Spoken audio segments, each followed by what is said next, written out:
primeira pergunta da Renata é mesmo quando e como realizar ensaios de tumorigenicidade em terapias celulares.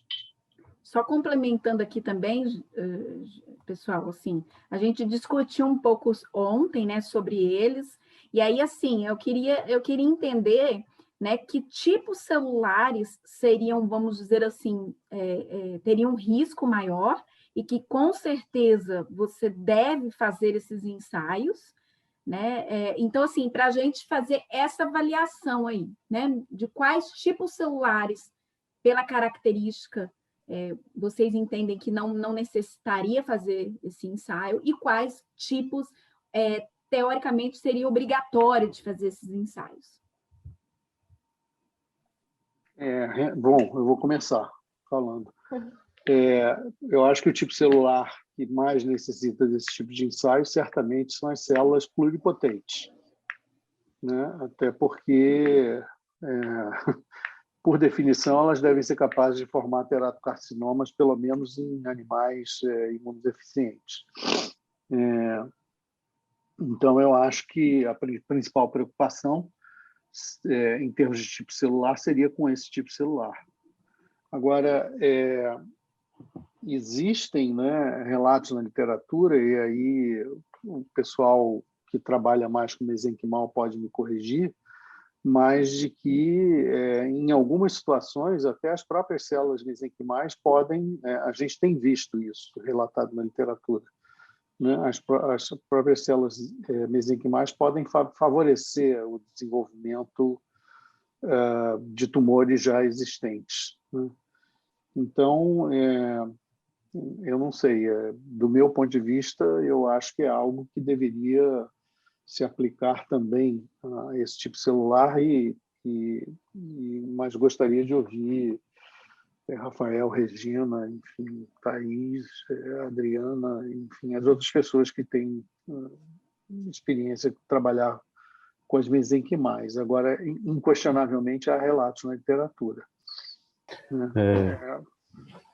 Antônio, se eu posso dizer só um comentário sobre isso que você está falando, é verdade, assim, eu também já vi alguns trabalhos com relação às mesenquimais, onde, na realidade, você tem alguma parte da literatura onde mostra que as mesenquimais têm uma propriedade antitumoral, mas, ao mesmo tempo, você vê trabalhos onde a administração dessas mesenquimais, dependendo do tipo de tumor, ou tamanho, o nível do tumor, o tamanho dele, uma vez que essas células se encontram nesse microambiente tumoral, o próprio ambiente tumoral consegue modificar fenotipicamente as mesenquimais numa direção pró-tumoral, ou seja, essa mesenquimal passa a dar um suporte ao crescimento tumoral.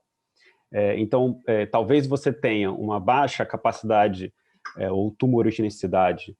Se você não tem nenhum tumor, ou seja, só administrando a mesenquimal, ela não vai por si só transformar em um tumor, mas se você já tiver no indivíduo ou no animal um tumor já formado, isso pode contribuir para o aumento ou desenvolvimento desse tumor. Então, isso realmente é uma característica a ser considerada. Rafael, Antônio, a gente também estava discutindo isso nos seminários, que é bem isso. O que eu costumo falar é que ela não sabe que é um tumor, né? Então, se ela é se ela vai lá para ajudar o tecido, ela também encontra faz essa conversa e estimula esse tumor pré-existente, mas a gente não achou nada de quando não tem tumor no indivíduo ou no animal. Mas essas discussões não tinham lá no começo. Era bem assim, mesenquimal não causa, ponto. E aí eu acho que o desenvolvimento da ciência vem para, né, desconstruir o que falou anteriormente, e agora, como ela está no foco, e as vesículas vindo do foco, aí mais estudos vão ser feitos, e aí a gente vai encontrando essas questões que não eram discutidas e que a gente tem que lembrar de discutir, senão fica com aquele pensamento anterior e ninguém testa a tumorismo. Não vou falar esse nome todo, não. Eu concordo com tudo que foi dito, né? Concordo com o Antônio que as pluripotentes a gente não tem como deixar de testar. elas por si só podem sim se diferenciar e gerar tumores. Então isso tem que ser uma preocupação, né? E aí, pela pluripotente a gente entende a embrionária, as IPS e os produtos derivados das IPS, porque a gente não sabe o quão puro está esse produto. Então isso também eu acho que tem que ter um cuidado muito grande. E a mesenquimal não ela, né, por si só se diferenciar ou virar um tumor, né, se transformar num tumor, mas sim pela capacidade dela de estimular o microambiente daquele paciente. Então, acho que todo cuidado é pouco. A gente tem que se resguardar mesmo.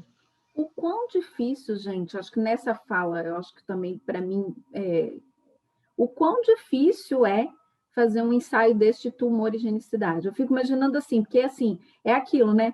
Entre o não fazer, né, e você persistir, né, na dúvida de ter que fazer uma justificativa com base, inclusive, né, em avaliação desse risco, fazer isso aí, e fazer.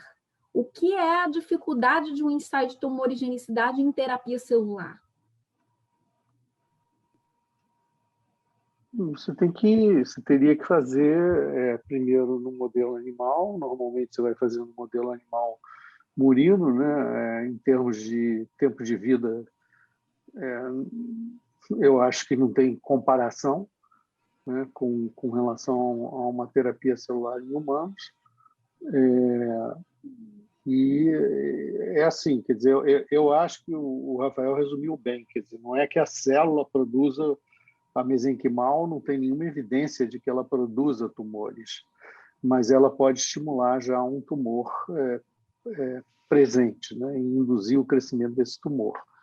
Então, por outro lado, as células de pluripotência, elas têm essa capacidade, mas ninguém injeta também nenhuma célula pluripotente sem ter diferenciado, né?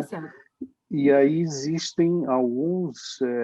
já existem alguns percentuais, se eu não me engano, eu depois teria que procurar isso, mas se eu não me engano, existem percentuais do grau de células indiferenciadas que são aceitos para que você possa utilizar uma célula diferenciada a partir de uma pluripotente. Então,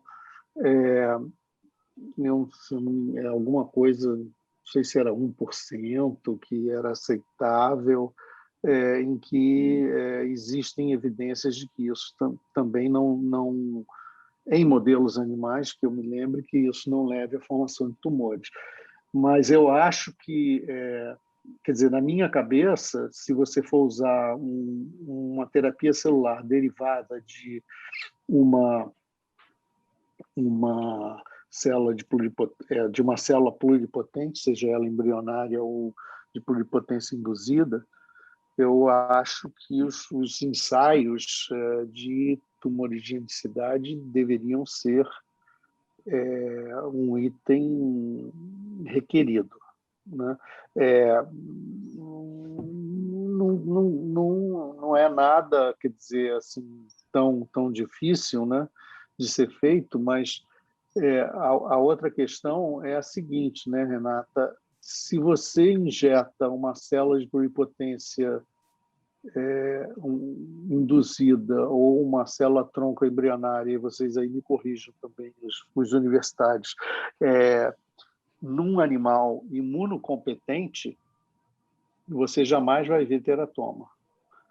Então, quer dizer, fica essa questão também do teste, da validade do teste, porque você, né, o teste que é feito, inclusive o teste para definir pluripotência numa célula, que era o padrão ouro usado antigamente, era você injetar a célula pluripotente num animal imunossuprimido e ver a formação de teratomas.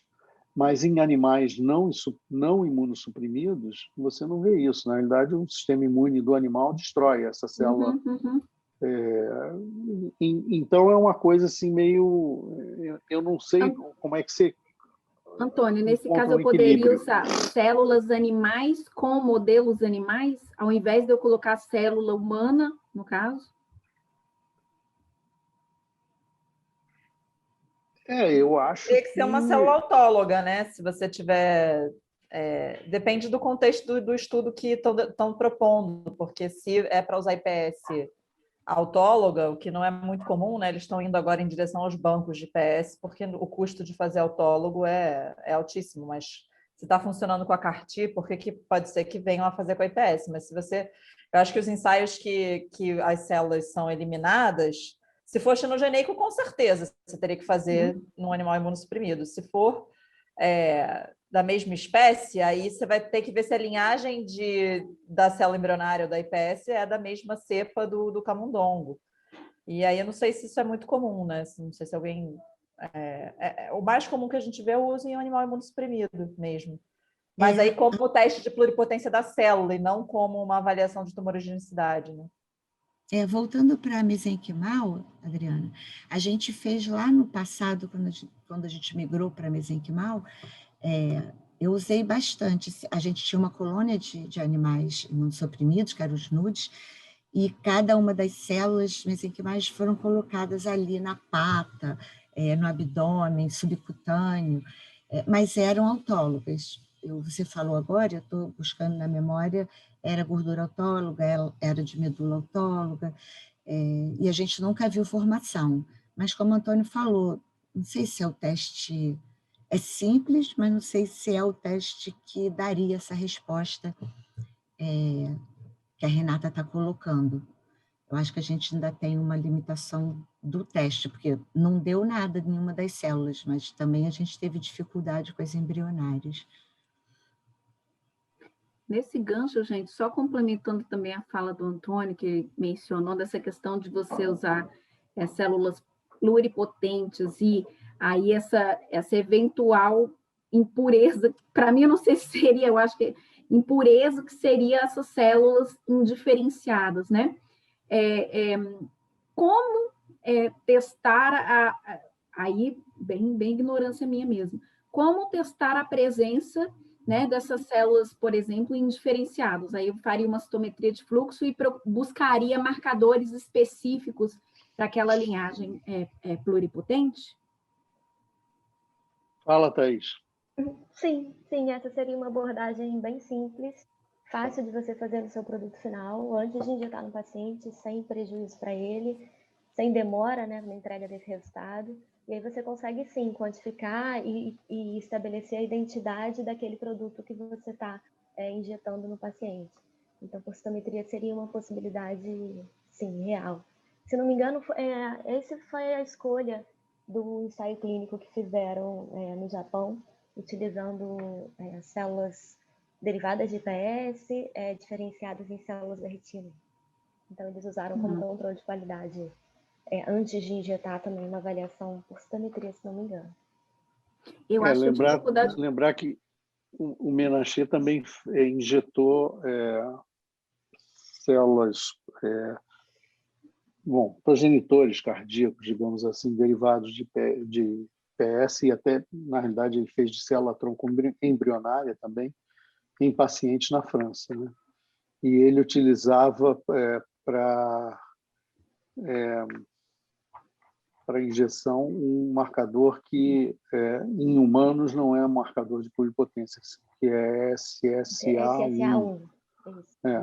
Então, em geral, né, o que se faz é utilizar realmente esses marcadores, e quando se encontra um marcador de pluripotência para humanos, por exemplo, SSA4, que seria, né, você pode dizer, eu ainda tenho um percentual alto de células não indiferenciadas, né? E aí você não joga fora essa... Difícil é esse, como você falou, né, Antônio, ter uma base do qual que o limite que vai ser aceitável, né? Sei lá, estou pensando assim, como é que estão os estudos, até inclusive com células embrionárias, porque a gente falou, começou aquele boom e depois hoje ninguém, eu não sei, pelo menos eu não sei de nenhum estudo recente que ainda esteja usando células embrionárias. Renata, mas eu acho que as razões não são razões vinculadas a segurança. Eu acho que as razões são muito mais de cunho econômico, né? Como a Adriana mencionou, né? Você fazer obviamente não dá para fazer autólogo se você usar a célula-tronco embrionária, né? Mas ninguém está usando mais embrionária, migrou para IPS, né? Mas mesmo nas IPS, quer dizer, você derivar uma IPS do próprio paciente para depois diferenciá-la na célula ou nas células do tecido que você quer ou do órgão que você quer tratar, é um custo, né, em uma quantidade de trabalho assim que inviabilizam isso como uma terapia que venha a ser incorporada na clínica. Então, tem dois approaches que estão sendo utilizados. Uma é a constituição de biobancos, né, em que você tenha células triplo homozigotas, vamos para HLA, ou até mais, né? Mas o pessoal tem investido basicamente nas triplo homozigotas para HLA, B e DR, se eu não me engano. E a outra abordagem que eu acho que muito provavelmente vai acabar dominando é você criar uma célula de pluripotência induzida universal, em que você, por manipulação genética, você deleta né? O pessoal tem grupos investindo em deletar beta-2 microglobulina, e que aí você já impede uma série de HLAs de serem expressos, mas aí, quando você faz isso, parece que você ativa a imunidade inata, então as NK vão lá e matam, então você tem que expressar um CD47 para que elas não sejam mortas. Mas eu vejo várias iniciativas assim, inclusive no congresso lá da BTCell, que é aquele americano, o Chuck Murray,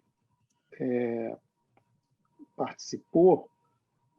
Ele é professor lá da Universidade de Washington, né, em Seattle, e ele está atualmente num sabático numa empresa, Sana, se eu não me engano. E a proposta desse pessoal da Sana é exatamente gerar uma IPS hipoimunogênica, para que, então, você possa, a partir dessa IPS, gerar os cardiomiócitos e fazer a terapia. Ele, especificamente, tem investido muito. É o cara que tem os trabalhos publicados em que eles usaram cardiomiócitos derivados de células tronco-embrionárias, no caso dele. E isso, aí você poderia fazer da embrionária também, não precisa ser IPS. Se você deletar todos os genes né, se fizer uma célula, digamos, pluripotente universal, você poderia usar embrionárias e aí tratar os pacientes. Então, inclusive tem uma pesquisadora da Universidade da Califórnia, se eu não me engano, de Los Angeles, de UCLA, que vai estar apresentando agora no congresso do ISSCR, exatamente, ela também está trabalhando nessa Sana em conjunto para eles tentarem fazer isso. Então, eu acho que é muito mais nesse sentido de buscar esse tipo de solução do que efetivamente uma questão de segurança que a gente tem ouvido falar pouco. É porque realmente, quer dizer, para você desenvolver isso comercialmente, o interesse é você ter um produto, como dizem, né, de prateleira, off the shelf. Ninguém vai fazer produto off the shelf com célula autóloga. Autólogo, sim. Sim. Eu acho complexo aí, nesse caso, que aí até pegando o link, a coisa da tumorigenicidade é assim, eu fico apavorada, não sei se... Imagina, uma célula já programada para não ter nenhum tipo de reconhecimento o quanto esses estudos de avaliação aí de potencial de tumorigenicidade, porque se essa célula adquire uma outra conformação, ela vai, né, do potencial de benefício dela, os riscos vão lá em cima, né? Eu acho esse balanço muito complexo, Antônio. Mas aí o balanço é o seguinte, se você está com um cara, eu vou usar os exemplos que eu sei, né? Mas se você está com um cara com uma insuficiência cardíaca terminal, né, em que ele vai depender do transplante de um coração que não chega, né, ou de uma insuficiência renal, em que o sujeito... Bom, renal é mais complicado, você ainda tem diálise, né, se segura com diálise durante um tempo, mas de algum órgão que você não tem, né, uma alternativa dessa, eu prefiro morrer de câncer 5 ou 10 anos depois do que morrer de insuficiência cardíaca amanhã, né? Então, eu acho que nessas coisas também vai ter que se... né, e as agências certamente vão levar em consideração essa questão do risco-benefício, né?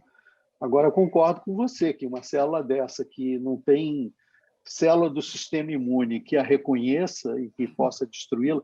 Agora, por outro lado, né, existem outras iniciativas, né, Renata? O pessoal dá jeito em tudo. Então, tem algumas iniciativas em que você coloca nessas células um gene suicida, que é ativado por timidina quinase, se eu não me engano. Não é isso, gente? Então, você conseguiria eliminar todas essas células. Esse seria, digamos assim, sua margem de segurança. Você conseguiria eliminar todas essas células simplesmente dando uma ganciclovir que você dá para... Não me lembro agora. O nome, mas acho que era. Eu acho que é o ganciclovir, e aí você destruiria essas células todas, porque elas têm um gene de sensibilidade a essa droga. Eu ia colocar isso, né? Que você tem outras ferramentas para poder depletar as células que você não quer. Então, você pode ir para ferramentas muito elegantes e elaboradas, como essa que o Antônio acabou de citar, mas você pode ir para técnicas simples. Você pode fazer, por exemplo, separação por cell sorting. E aí você isola fisicamente só a sua célula de interesse, a sua célula do produto final. E dizer que depois você consegue uma população enriquecida em 99,9%, e aí você tem segurança de injetar isso no paciente. Existem outras formas, outras técnicas de você depletar a população que você não quer e injetar com uma segurança maior só o produto que te interessa.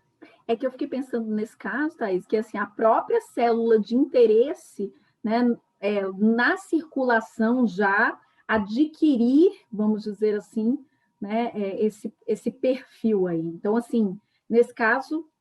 Acho mais difícil, né? Porque aí essa célula já está diferenciada.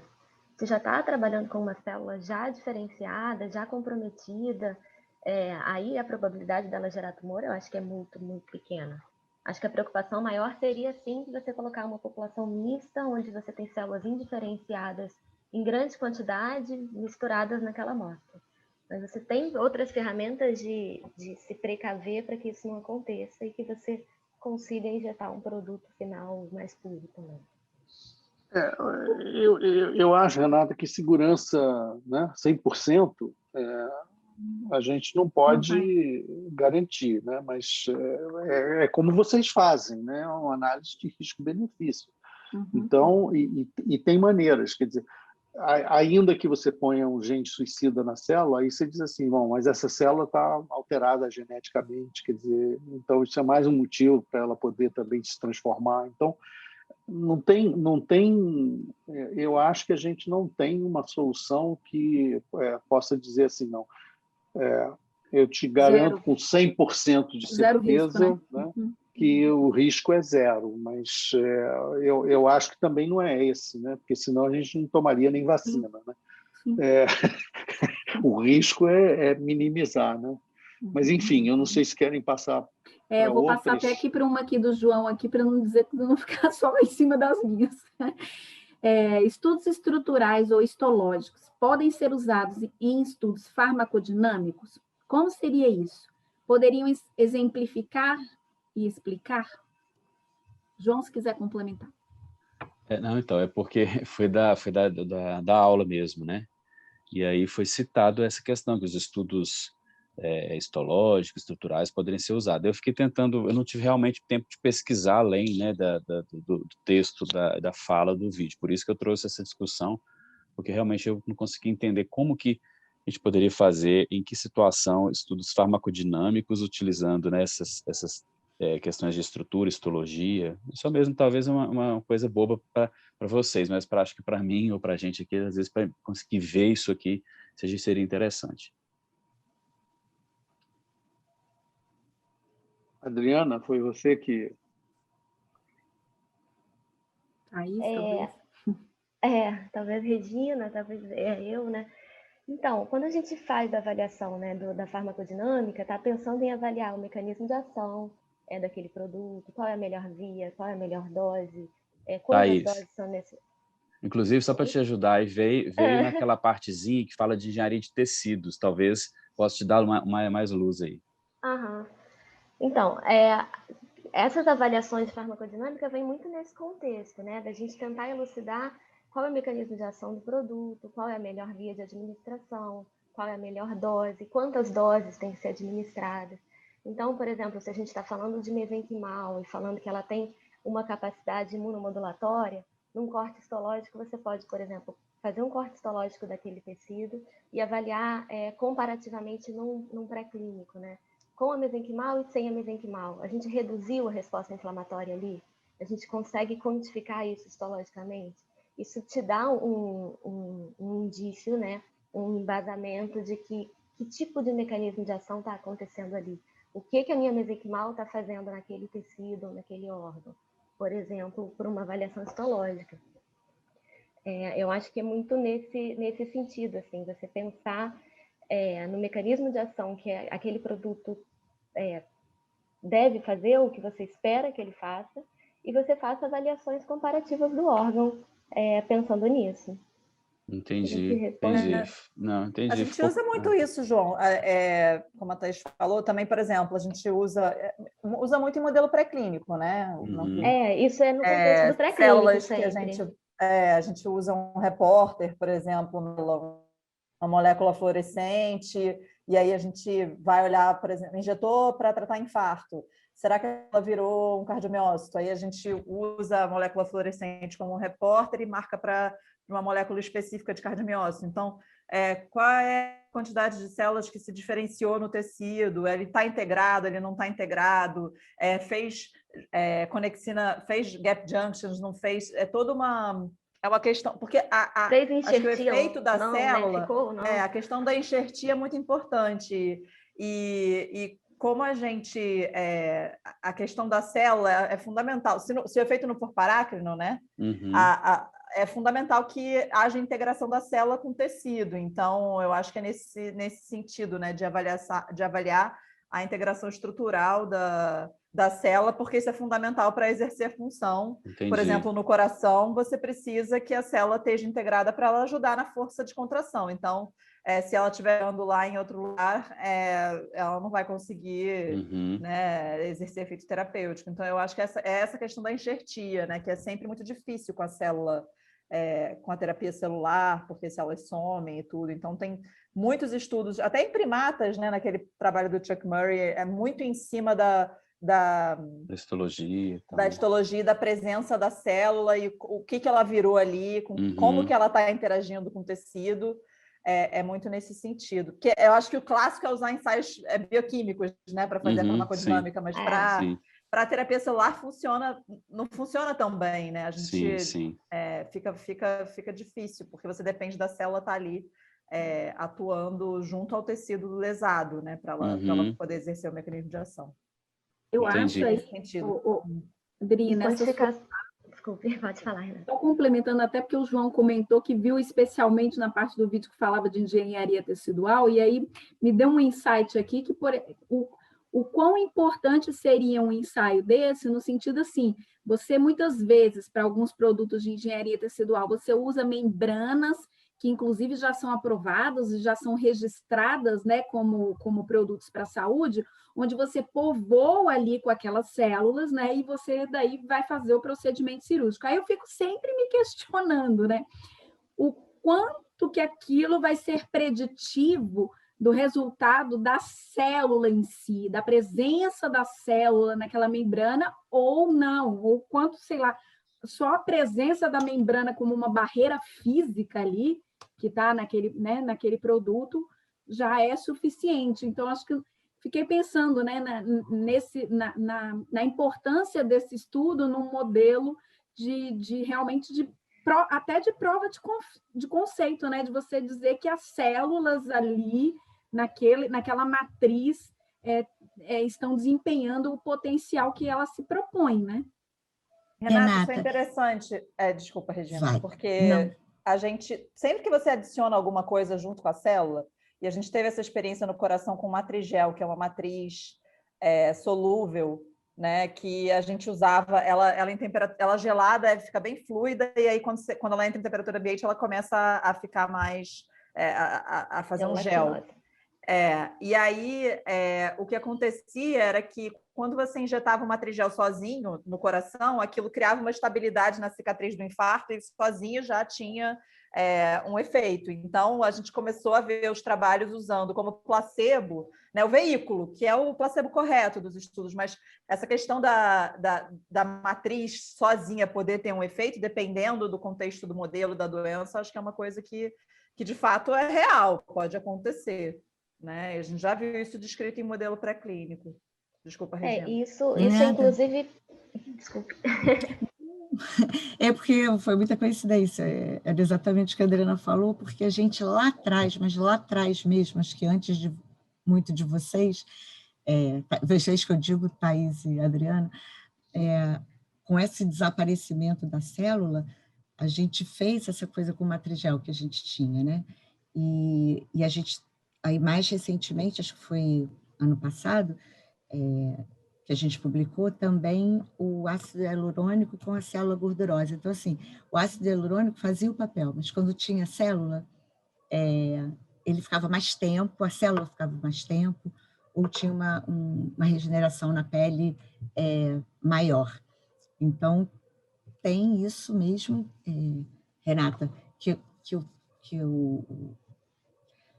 o material, né, que se usa para colocar as células, a membrana, o matrigel, o ácido hialurônico, eles têm um papel bacana, mas a gente vê que quando a célula é associada, fica melhor.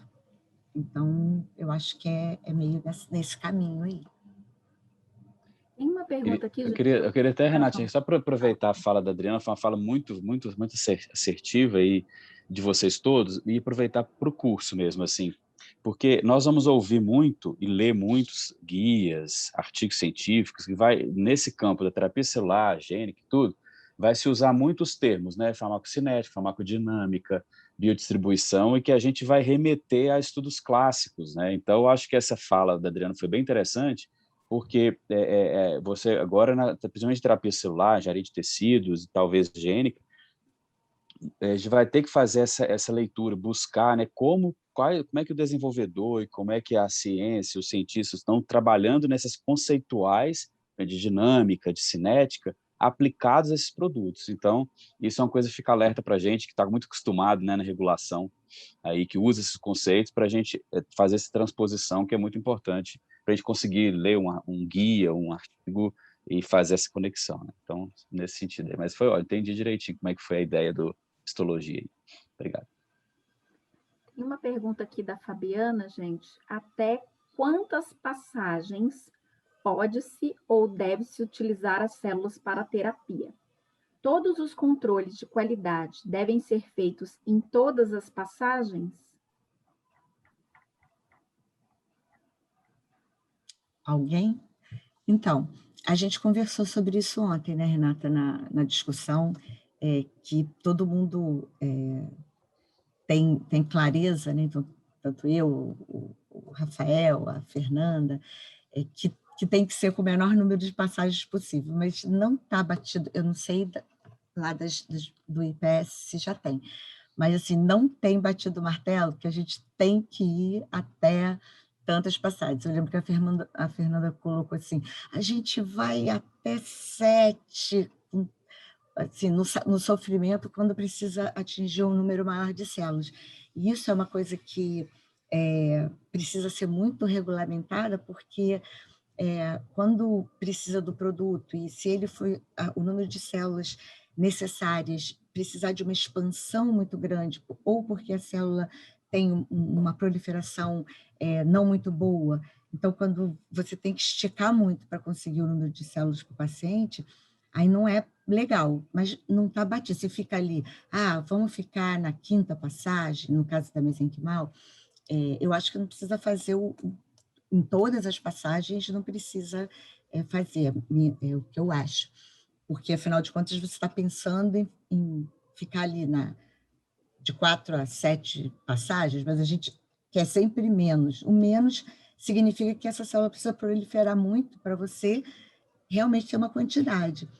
E aí eu vejo esse contraponto. Se não estiver muito atento para ler o dossiê do proponente, se ele não teve que esticar muito, aí eu volto naquela questão da polpa de dente, que aí fica ali passando o explante, e o que está saindo dali. Aí, nesse caso, que a gente não sabe o que está saindo dali, aí eu já acharia que deveria colocar, porque a gente não sabe se as primeiras células liberadas foram só fibroblastos, e, de repente, as mesenquimais saíram na segunda, terceira, no terceiro transferência de placa do explante, da polpa, porque a gente não está fazendo aquela separação inicial que a gente caracteriza e vê que tem uma população bem expressiva de mesenquimais.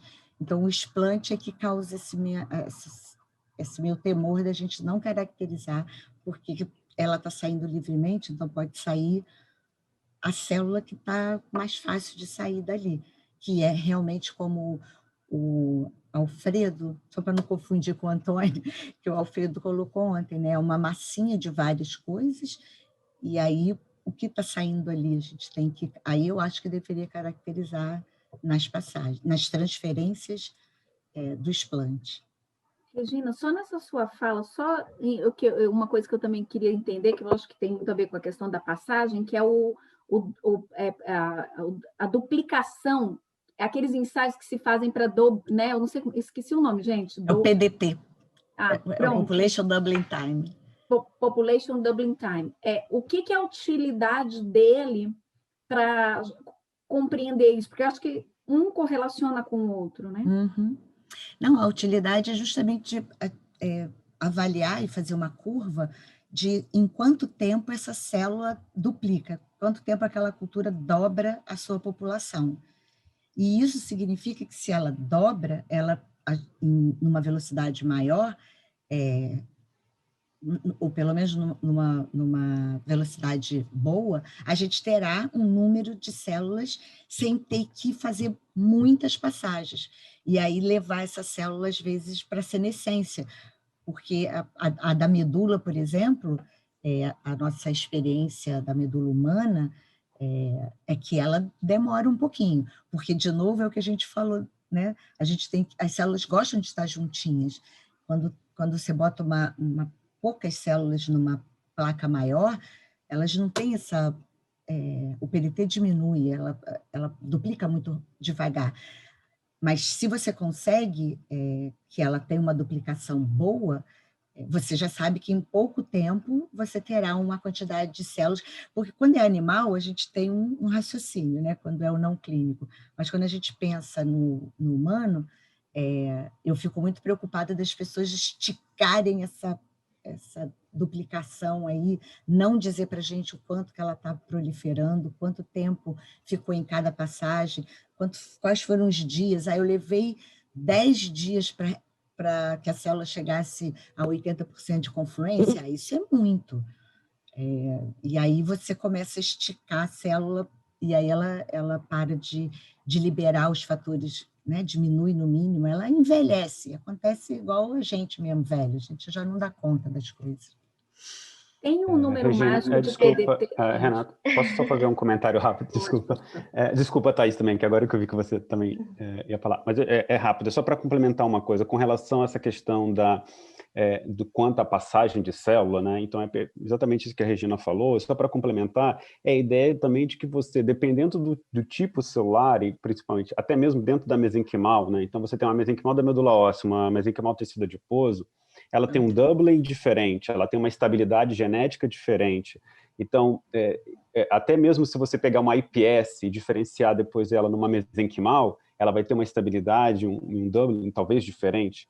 Então, é difícil você determinar qual o máximo de passagens, ou seja, você tem que realmente fazer um estudo para determinar isso, né? Eu acho que o que a gente tenta quando fala com passagens baixas é de tentar, pelo menos dentro dessa variabilidade entre as células, ficar naquele espaço, né, no range que a gente chama, que seja de baixas passagens para você não ter que se preocupar com isso. Mas, provavelmente, se a gente considerar, eu uso até a 4ª, 5ª passagem, provavelmente com algum tipo celular você consegue estender para a 6ª, 7ª passagem, 8ª, sem um problema, né? Mas isso tem que, como a Regina falou, tem que ser bem controlado. Esse PDT, aí nessa fala do Rafael, da Regina, esse PDT tem um número ideal? Não, esse é um comportamento de cada tipo celular. Cada tipo celular vai ter uma cinética diferente de duplicação, né? Um comportamento diferente. Então, a gente não consegue estabelecer um número ideal. O que eu ia complementar, Renata, é que os guias colocam muito, que você tem que monitorar as passagens, mas você tem que monitorar as passagens pensando na definição do que é uma passagem para cada proponente. Porque, por exemplo, se eu coloco 5 células numa área de 100 centímetros quadrados, e eu vou falar que a minha passagem, né, ou seja, eu vou soltar essas células ali enzimaticamente ou mecanicamente daquela placa, quando eu tiver uma confluência de 70%, 80%, talvez eu demore um tempo X para chegar nesse valor. Agora, se eu, ao invés de eu ter plaqueado 5.000, eu plaqueei 50.000 células na mesma área, esse meu tempo vai estar muito diminuído. Então, eu vou fazer uma passagem muito antes. Então, uma coisa que eles batem muito é que o proponente precisa definir qual é a densidade celular que ele está plaqueando, para definir o número de passagens que ele está fazendo. Porque senão é o que a Regina falou, eu plaqueio bem pouquinho na minha placa, eu vou demorar, sei lá, 10, 15 dias para fazer a passagem, e aí eu vou estar com uma passagem curta, sei lá, P3, P4, só que na verdade a minha célula ela já duplicou ali muitas vezes. E o nosso problema é o número de duplicações. Quanto mais ela duplica, maior a probabilidade dela sofrer alguma alteração genética. Então, essa definição é bem interessante e é necessária que o proponente coloque, né? Porque senão a gente fica com um parâmetro estranho. Eu tenho uma pergunta para as pessoas que estão falando aí em duplicação, estabilidade, etc. A tendência, obviamente, não é para terapias autólogas, né? Principalmente se vocês estão falando de células mesenquimais, a tendência é cada vez mais em células alogênicas. E, portanto, você tem empresas que constituíram, que tem a ver com uma pergunta que também está no chat, que eu estou dando da própria Renata, Master Cell Banks. Né? E algumas, eu não me lembro o nome da empresa, mas era uma que trabalhava com mesenquimal, que dizia que ia... Osirix. Osiris, né? em português Osiris. E que eles tinham o Master Cell Bank e a partir daí você ia para o Working Cell Banks. Né? Então, e esses caras diziam que a partir do Master Cell Bank deles, eles poderiam tratar milhares de pessoas, ou até dezenas ou centenas de milhares de pessoas. Quer dizer, como é que fica essa história de passagem, senescência, etc., com relação a esses conceitos de working e master cell banks? Eu confesso que eu tenho uma certa dificuldade de captar isso, porque um banco mestre de células, de alguma maneira, depois que você vai... Né, você pode até ter um inicial e aí você gera alguns working cell banks, mas em algum momento esse negócio vai, né? Você vai ter que parar de expandir, porque essas células vão entrar em senescência e você vai ter uma limitação, né? Mas as empresas, de certa maneira, tratam isso como se fosse meio ilimitado, né? Enfim, eu gostaria de ouvir comentários. Bom, não tem base biológica, né, para proliferação ilimitada de células, assim, não existe base biológica para isso, né? A limitação é o número de doadores iniciais, né? Porque eles definem um Master Cell Bank até a passagem 2, passagem 3. Então, eles expandem a quantidade inicial de células daquele doador até... No caso da Osiris, era um único doador. Pois é, então. Então, isso era aí um jovem. Biologicamente não faz sentido, né? Tem empresas agora que elas têm vários doadores, elas expandem até P2 ou P3, isso constitui, elas caracterizam essa célula, né? Então, o momento de caracterizar mandatório na hora que você caracteriza o seu Master Cell Bank, e depois disso você expande e tem estoques limitados de trabalho, óbvio, porque a célula entra em senescência, porque você tem um range específico que você pode usar nos pacientes. Mas a célula daquele doador, em algum momento, ela vai acabar, ela não vai ser universal. Não consigo imaginar uma maneira dela ser universal e dela render células para centenas de pacientes. Acho isso muito complicado. Eu lembro que no ISSR de 2019, eu vi uma mudança muito grande nos estandes daquele, né, lugar que fica todas as empresas, é que como tinha empresa vendendo células de um determinado número de pessoas, que fazia o pool, que todo mundo era igual, tinha uma japonesa lá que ela tinha célula para todos os gostos. Eu estou tentando buscar o nome dela na minha cabeça e não estou achando, mas ela falava que não tinha problema.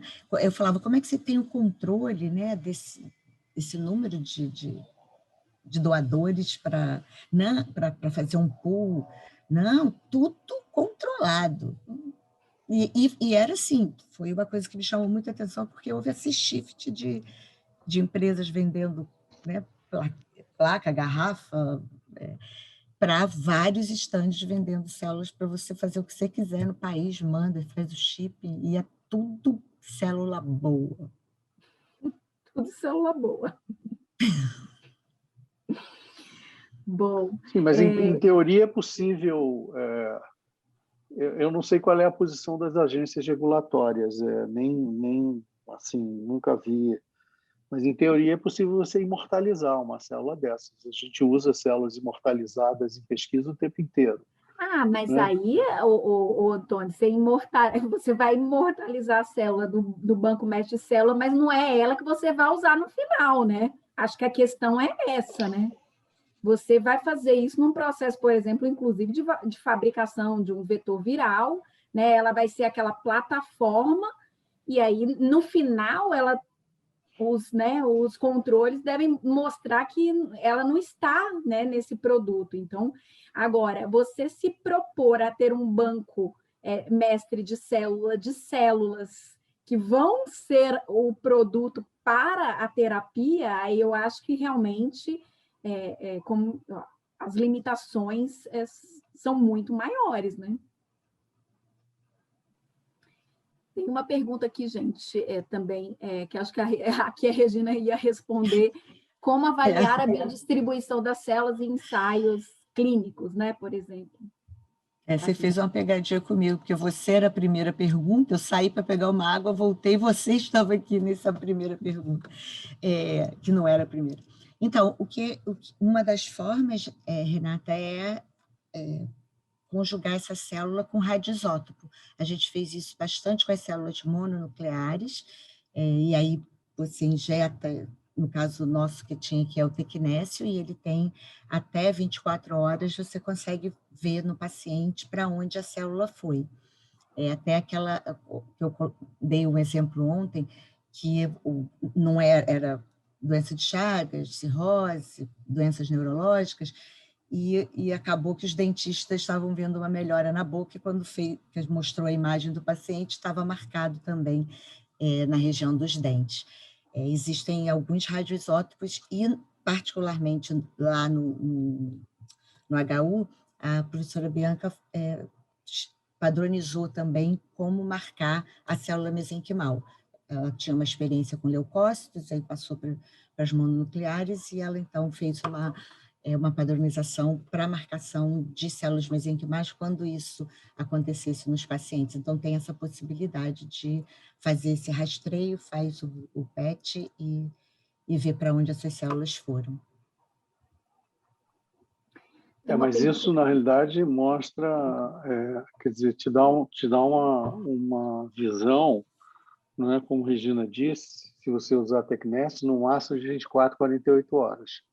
E o máximo que eu me lembro que eles conseguem, se eu não me engano, é com índio radioativo, aí você consegue chegar talvez até perto de uma semana, mas ninguém consegue, em humanos, ver mais do que isso, né? Porque, obviamente, você não vai injetar uma célula bioluminescente ou fluorescente no cara para depois submetê-lo a um ensaio de bioluminescência ou biofluorescência, né? Então, é limitada essa questão, né? Então, e aí fica aquela história, quer dizer, todo mundo acha hoje em dia, baseado nos estudos em animais, que aí você pode usar inúmeros métodos, né? Que, por mais que você injete célula, elas, em geral, não ficam mais do que 1 ou 2 semanas no recipiente, né? E daí surge toda essa história no receptor, surge toda essa história de efeito parácrino, né? Que é meio... Né? Acho que ainda precisa de mais, ainda precisa de bem mais evidência científica, bem mais robusta, né? A gente assume que se melhorou e a célula não está lá, a única explicação é efeito parácrino, né? E isso para as agências regulatórias é complicadíssimo, né? Porque entra em cima da polêmica dos ensaios de potência, né? Se a gente não sabe direito qual que é o efeito, o mecanismo de ação, e o mecanismo de ação é elusive, né? Como eles falam sempre na literatura, fica muito difícil, né, de você avaliar quantitativamente como é que aquele determinado produto está exercendo o efeito dele. E é um problema sério da terapia celular. Eu não tenho...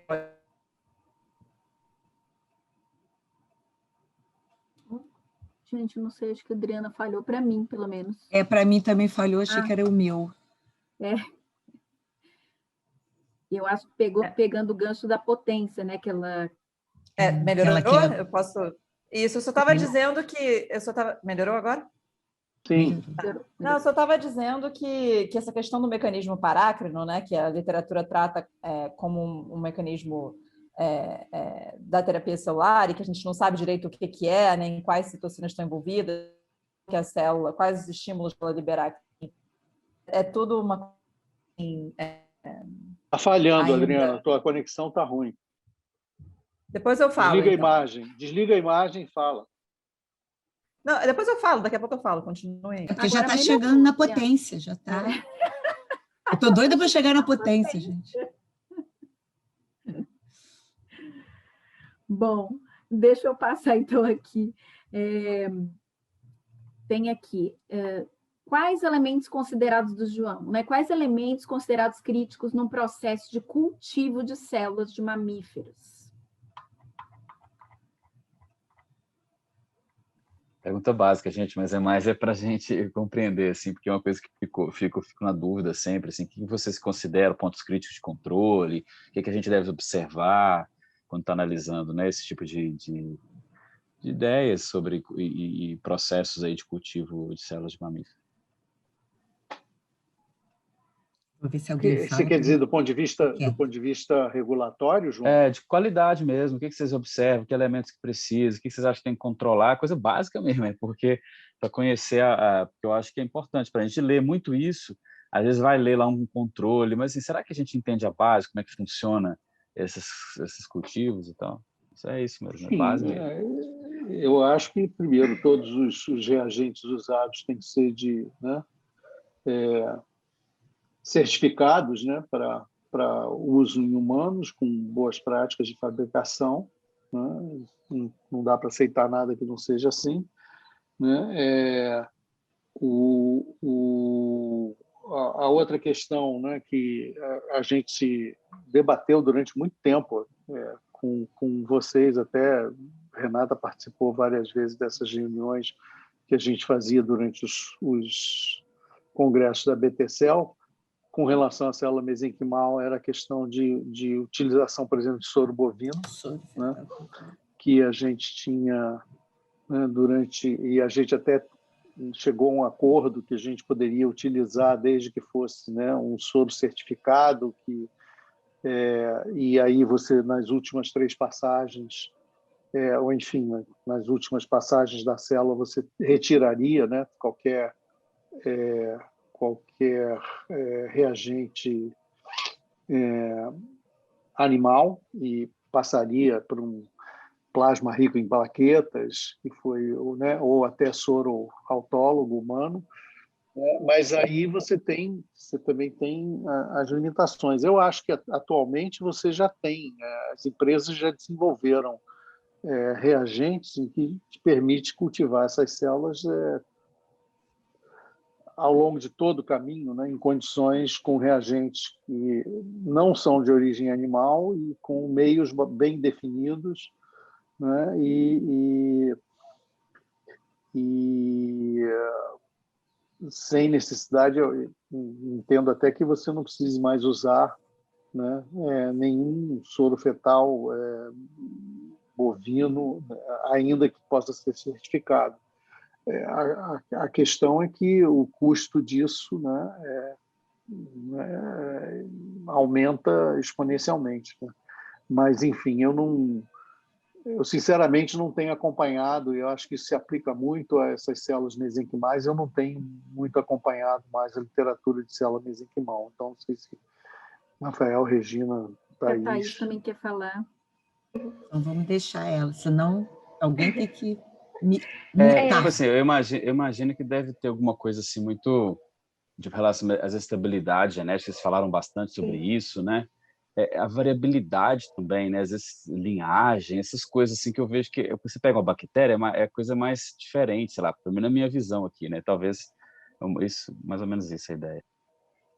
João, o que a gente tem visto, né, como exigência e como colocação nos guias, é que, sim, o proponente precisa apontar todas as etapas críticas do seu processo. Agora, que etapas seriam essas, né? Como o Antônio falou, toda a matéria-prima que está sendo utilizada, o porquê que ela está sendo utilizada, qual é o lote, se você vai usar alguma coisa de origem animal, justificar por quê, porque até é permitido desde que tenha uma justificativa plausível. O seu processo de cultivo em si, né? Isso tem que estar muito bem estabelecido. Então, os POPs de trabalho, o que é uma passagem, quando é que passa, e características inerentes à célula, ao cultivo também, elas são muito importantes de serem monitoradas. Então, morfologia é uma coisa que conta muito para quem está com cultivo. Então, é você olhar a carinha da célula e saber, como a gente disse, se ela está feliz ou se ela não está feliz. Isso é um ponto que está nos guias, que é uma inspeção visual e que é importante. A seleção, o controle dessas células... Thaís, mas essa questão de você olhar se a cara da célula está feliz ou não está feliz é inteiramente subjetiva. Isso não serve jamais para uma agência regulatória. Tem, Antônio, tem critérios subjetivos, tem nos guias, inclusive. Você caracterizar critérios a morfologia. Subjetivos de você Sim, dizer essa que morfologia, se a célula por está exemplo, feliz ou não está? Por exemplo, na mesenquimal você definir essa mesenquimal, então se ela está com formato fibroblastoide, se ela está granular. Bom, mas esses não são critérios subjetivos, são objetivos. Mas não são mensuráveis, né? Mas é uma inspeção visual. No final, desculpa, né? É isso que eu estou querendo dizer. Uma inspeção visual. Controle de contaminação. Então, você está sempre monitorando para micoplasma, para bactéria, para fungo. Esses são pontos críticos no seu processo. E fazendo avaliação cariotípica de tempos em tempos, para você saber se o seu cultivo induziu algum tipo de variação. São alguns dos pontos que eu vejo como importantes de serem monitorados no cultivo celular de células de mamíferos. Ótimo. Mas isso a gente faz para as células, mesmo que quando a gente usa em modelos animais, independente se a gente vai fazer uso clínico ou não.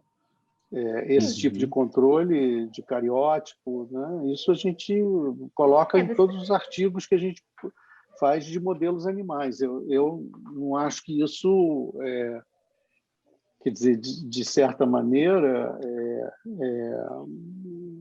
impacta, né, É o controle de qualidade da célula, né? Você precisa ter isso. Sim, mas adicionalmente a isso, quer dizer, o que mais que, quer dizer, a agência regulatória deveria se preocupar, né? Primeiro, a caracterização. Tem uma pergunta dessas aí, acho que é até o João, se o HIV deveria ser considerado até um pouquinho antes que ele faz. Um agente o HIV adventício, advindo de né? material de partida é considerado um agente adventício? É o conceito, né, de agente adventício. Só para a gente discutir isso, que aparece muito. Como a gente vem de uma área, isso é importante para nós, GSTCO, que a gente vem de uma área onde trabalha muito com a contaminação de HIV, HBV, em banco de células, sangue e tudo. E aí surge esse conceito do agente adventício agora. Então, discutir um pouquinho para a gente sobre isso aí.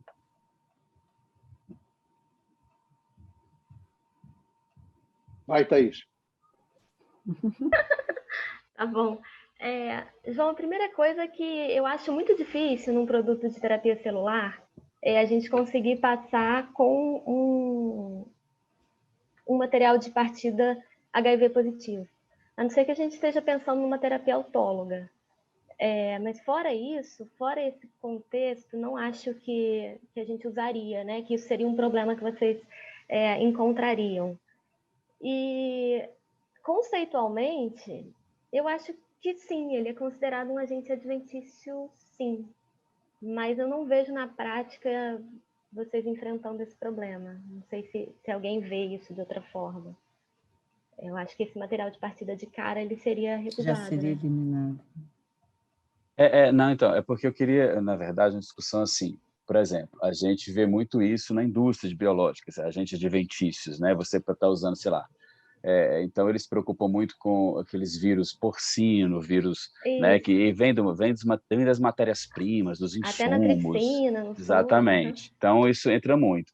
E aí vem muito na dúvida para a gente que está discutindo assim, mas será que aquele conceito, fica de conceito, né? Não é nem de risco, não, mas é conceito.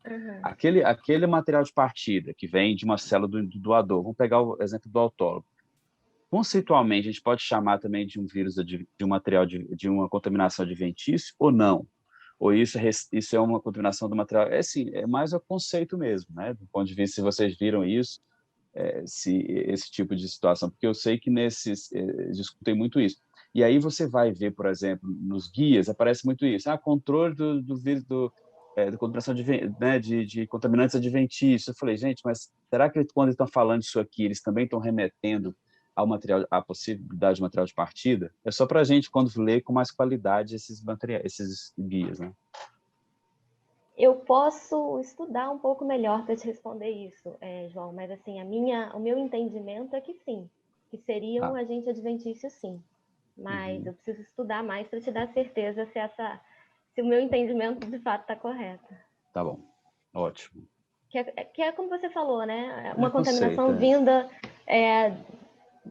da tripsina, por exemplo, né? Já vem naquela matéria-prima, já vem contaminado, e isso é considerado um agente adventício. Eu acho que o mesmo paralelo pode ser feito para o material de partida. O material de partida, né? Sim.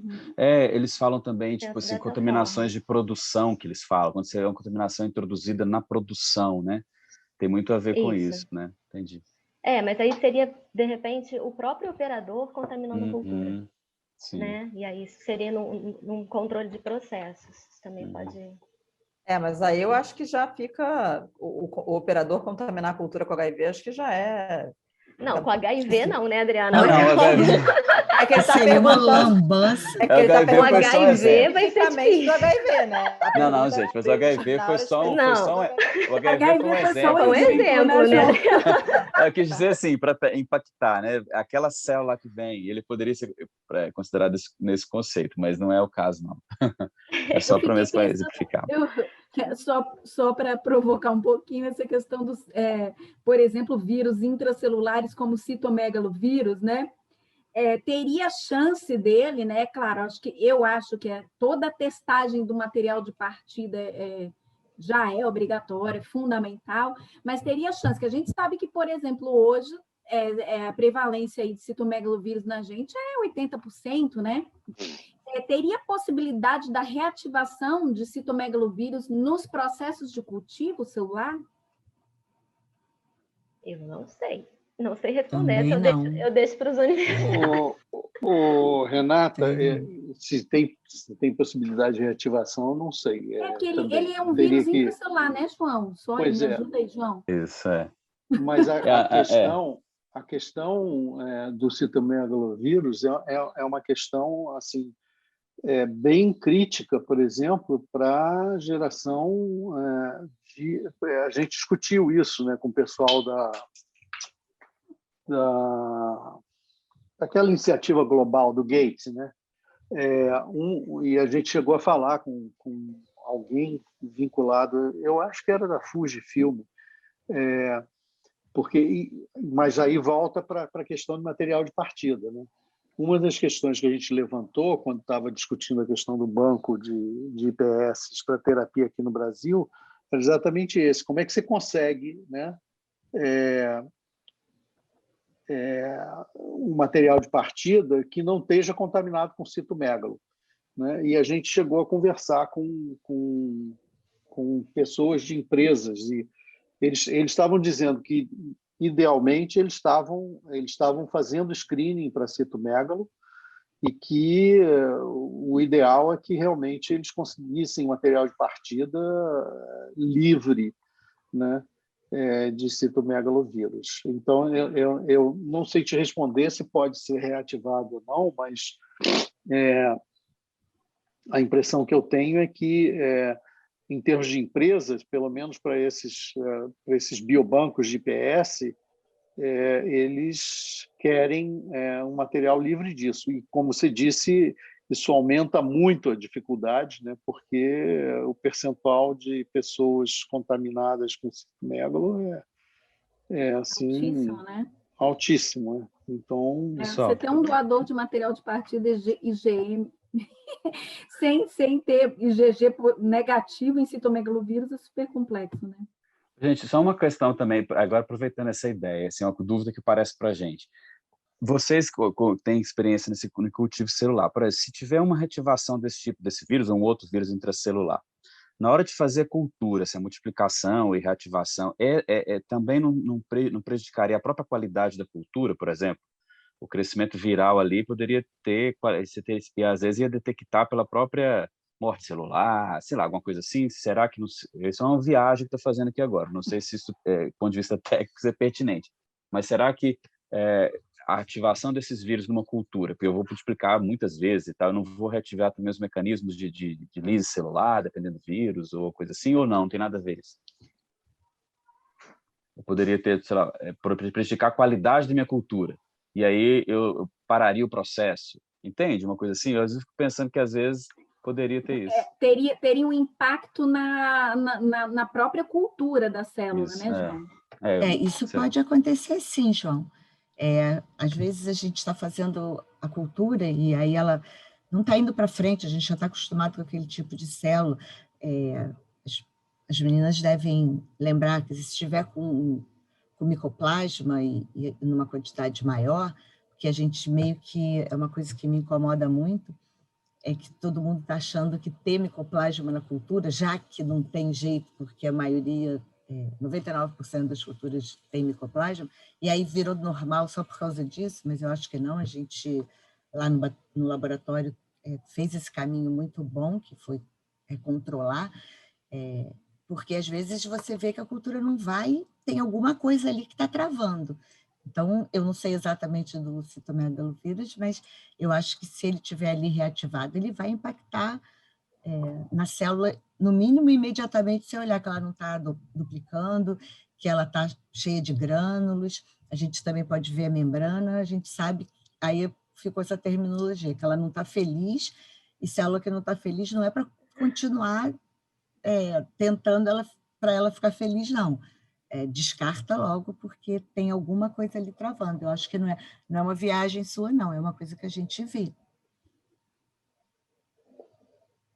Ótimo, valeu, obrigado. Gente, complementando aqui, que a gente também já está no finalzinho, tem 2 perguntas do Alfredo que eu vou... Alfredo, guarda elas para amanhã, que tem muita coisa com engenharia tecidual, é super interessante, acho que vai ser importante para a gente, para mobilizar as discussões de amanhã. Mas tem uma fala também da Adriana, que é a questão dos ensaios de potência, né, de células, que isso a gente vê nos guias, acho que a Thais pode também comentar também, da dificuldade. Inclusive, eu vi em 2 guias do FJ, fui procurar isso recentemente, e tinha um que ele falava de uma forma mais flexível, e tinha outro que ele falava de uma forma mais tácita na questão da necessidade dos ensaios de potência desde do desenvolvimento de fases iniciais, né? E aí, eu acho que a Adriana está colocando a dificuldade de você definir ensaios de potência para os produtos de terapias celulares, né? Então, que ela coloca do mecanismo de ação parcialmente compreendido. Eu acho que isso até pode fazer parte do desenvolvimento lá na frente, no ensaio, mais para frente, o ensaio fase 3, você tem que ter esse mecanismo de ação elucidado, né? Isso é o meu entendimento, né? E aí você, inclusive, enrijece esses critérios, né, para a potência. Mas muito difícil essa questão no mecanismo aí que é esse efeito parácrino. Como medir o efeito parácrino? Para a gente, como agência regulatória, claramente aí, eu acho que a flexibilidade talvez vá acontecer no início do desenvolvimento, mas no final, esse mecanismo tem que ser elucidado. Não sei se aí para ver o que vocês comentam. Renata, pois essa sua assertiva, eu tendo a discordar, porque a gente não conhece ainda os mecanismos todos de ação da aspirina, né? Você sabe muito bem disso. Então, achar que a gente vai... eu acho que, obviamente, na medida em que o conhecimento vai evoluindo, a gente vai podendo entender melhor, né? E você vai podendo dissecar. Não, né? você não vai ter saber total, né, Antônio? Mas assim, sim, ensaio que te preveja a potência da célula é fundamental. Mas isso vai depender de que maneira ela está sendo, inclusive, aplicada. Então, repara, um ensaio de potência para uma mesenquimal, em que você vai estar tratando uma lesão cardíaca, é totalmente diferente do ensaio de potência de uma mesenquimal, em que você está querendo ver se ela tem um efeito imunomodulatório. Tratamento... COVID, por exemplo, mas efeito eu acho imunomodulatório. Eu acho que é isso, Antônio. Cada caso vai ser um caso, e para cada caso vai ser um ensaio. Sim, mas aí os ensaios são assim, quer dizer, vamos exemplificar, então, para ficar no concreto. Ensaio de potência de mesenquimal para doença, para lesão cardíaca, para infarto do miocárdio, né? Você vai fazer isso, você vai ter que ter um modelo animal, né? Eu não sei o que a agência vai aceitar, se ela vai aceitar em pequenos animais, se ela vai exigir em grandes animais, né? E você vai ter que mostrar que, né, aquele grupo tratado com células, na minha cabeça, o único ensaio de potência possível é você mostrar que realmente você tem uma melhora de função cardíaca, ou que você diminui, porque hoje em dia, né, tudo virou inflamação, né? Ou que você diminui o nível de inflamação no miocárdio quando você trata com essas células, e, enfim, algo semelhante, né? Que são, obviamente, ensaios de potência bastante complexos, né? E custosos, principalmente se você exigir que isso seja feito em animal de médio porte. Aí, então, vira uma... né? Até porque você vai ter que fazer dose, né? Porque a potência certamente deve ter guardar alguma relação com dose e assim por diante. Ensaio de potência para imunomodulação, você pode fazer até in vitro, né? Que é algo muito mais tranquilo, né? Para mesenquimal, para você fazer in vitro. Então, eu acho que, e agora indo um pouco, saindo um pouco das células, indo para a seara do lindoso, né? Há uma tendência cada vez maior, quer dizer, como se diz que o efeito é parácrino, né? Dessas células, principalmente das células mesenquimais, né? Das próprias células derivadas de medula óssea, toda a explicação também é que seria efeito parácrino, que você não precisa usar as células, que você possa usar as vesículas, né?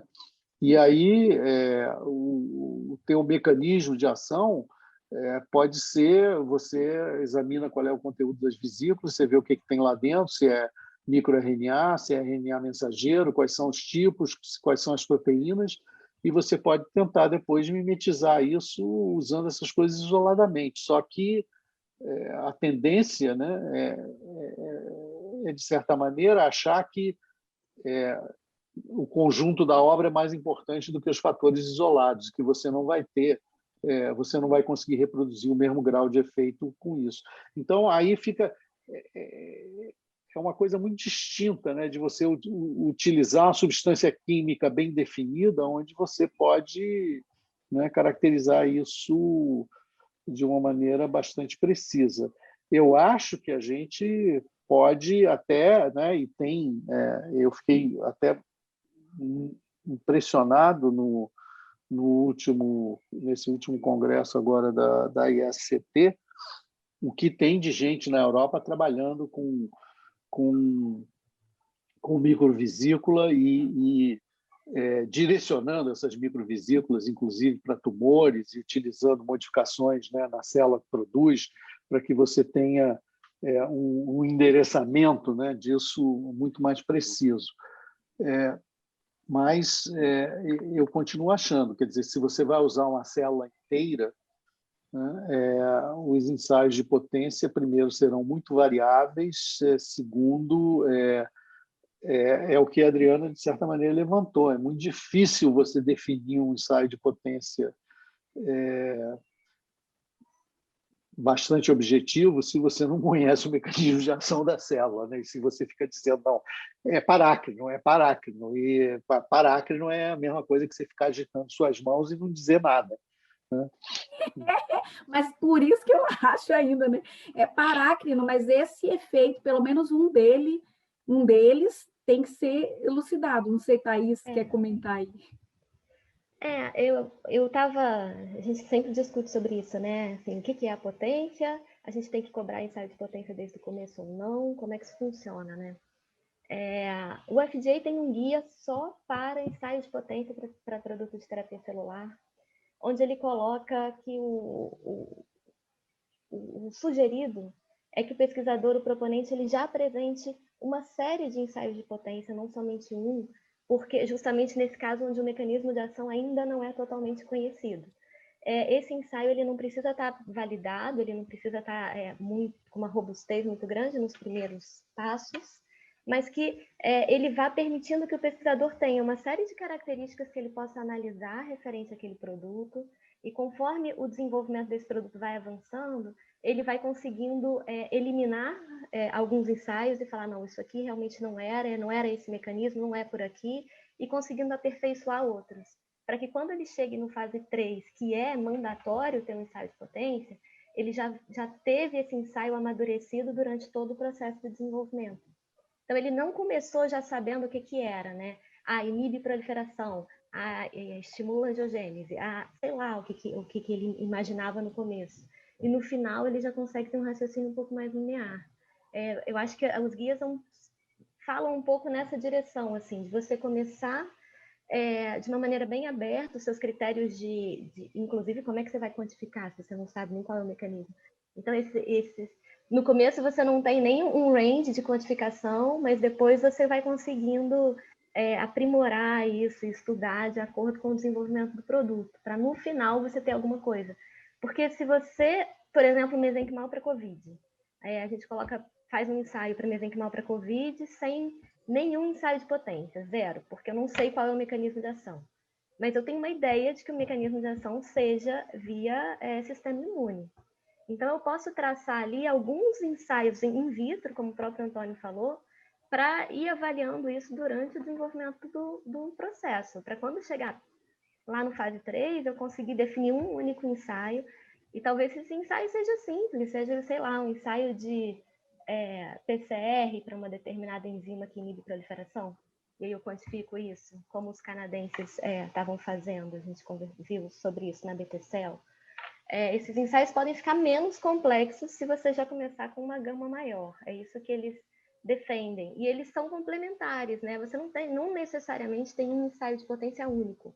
Você pode ter um ensaio de potência no pré-clínico, como o Antônio comentou, e eu concordo que é super caro, e você pode ter ensaios de potência no in vitro, e combinar isso, e no final conseguir ir peneirando e chegar em um único ensaio com seu produto um pouco mais robusto, que é meio por aí. Só para complementar, porque ontem, se não me engano, até a Thaís mesmo, né, fez uma pergunta sobre a potência das vesículas. Isso incomoda a gente. E que o Antônio também estava comentando, né? Então, é exatamente isso, assim, aquilo que se aplica na ideia de teste de potência para as células, também um pouco se aplica à vesícula em si, né? Então, a gente aqui está, se a proposta em si está indicando o utilizo das vesículas para o tratamento de uma doença específica ou tratamento de alguma coisa específica da doença, então que o teste de potência seja feito em cima disso, né? Focando nos possíveis mecanismos de atuação. É um pouco complicado quando a gente tenta falar, então vamos analisar o componente que a vesícula tem, né? Fazer uma proteômica, uma mirnômica, uma lipidômica dessa vesícula para tentar entender qual é a molécula que está fazendo o efeito, o que na realidade você pode ter, né, uma combinação dessas moléculas tendo o efeito. Então, às vezes, tentar descobrir qual é a molécula que está ali, que está sendo responsável pelo efeito, talvez não seja a coisa principal ao longo desse teste de potência, né? E aí, como eu dei um exemplo ontem, apenas se você souber ou já utilizar a vesícula como um carreador de uma molécula específica, então, por exemplo, eu sei que se eu compartimentalizar na vesícula uma enzima ou um grupo de RNAs ou um grupo de proteínas, isso pode ajudar a recuperação tecidual, e ali sim você pode utilizar justamente, por exemplo, eu sei que essa molécula, esse RNA, ele regula alguns genes na célula-alvo. Então, talvez o seu teste de potência possa ser, esse RNA, como é que ele está regulando a célula-alvo, por exemplo, né? Mas isso num caso muito específico de uma molécula que você está... No geral, a própria vesícula extracelular, ela já é um componente por si só. E aí o teste de potência é você avaliando o alvo terapêutico dela. Bom, gente, acho que foi muito interessante essa discussão da potência. A gente pode, inclusive, amanhã, né, discutir na análise dos dossiês isso, porque eu acho que vai permear a discussão de amanhã, inclusive deixando também para amanhã, tá, a pergunta da Adriane. Adriane, acho que a gente pode discutir ela amanhã na questão de controles históricos. Ai, gente. Em que situações controles históricos são usados como comparadores nos estudos clínicos? Acho que a gente pode deixar essa discussão para amanhã, acho que vai ser bem interessante. E aí acho que a gente conseguiu mais ou menos cobrir as discussões que a gente tinha previsto aqui. E amanhã acho que a gente, então, consolida esse conhecimento com a análise de um dossiê na prática. Acho que o muito importante, olha que interessante, eu acho que veio um pouco no que a gente vem discutindo, que quando a gente começou com o produto de terapia gênica, as coisas, apesar de ser tão complexo, as coisas são muito mais redondas do ponto de vista de caracterização, de ensaios, não é? Então, acho que vem muito nessa pegada de ser de ser muito parecido com um produto biológico, né? Que a gente até falou isso. Quando a gente já fala de uma célula, né?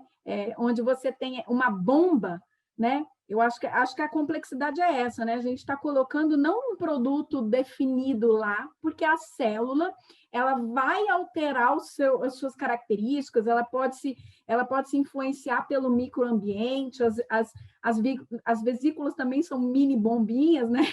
Então, assim, eu acho que a gente vê essa diferença claramente durante o nosso curso, né? Coisas que são mais tranquilas de serem avaliadas e exigidas dentro de produtos de terapia gênica, e o que muitas vezes a gente não consegue transpor do que se usa como medicamento, né? No caso, quando a gente está pensando em célula, né? Ou num produto quimicamente não definido, sei lá, uma vesícula que tem né, conteúdo ali dentro dela. Então, eu acho que foi muito claro. Isso ficou muito transparente na nossa discussão. O quão difícil é e o quão a gente talvez vai ter que aumentar em termos de conhecimento, né? Acho que trabalhar em cima com caracterização.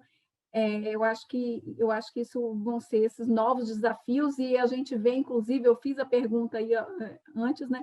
Do porquê que a gente tem tão poucos produtos de terapias celulares hoje aprovados e registrados, né? Exceto na Coreia, né? Que a gente fala muito, e o Japão, por incrível que pareça, também tem poucos, né? Se a gente for comparar com a Coreia. Então, eu acho que esse balanço ficou muito claro na nossa discussão, e amanhã a gente vai concretizar com a análise da documentação.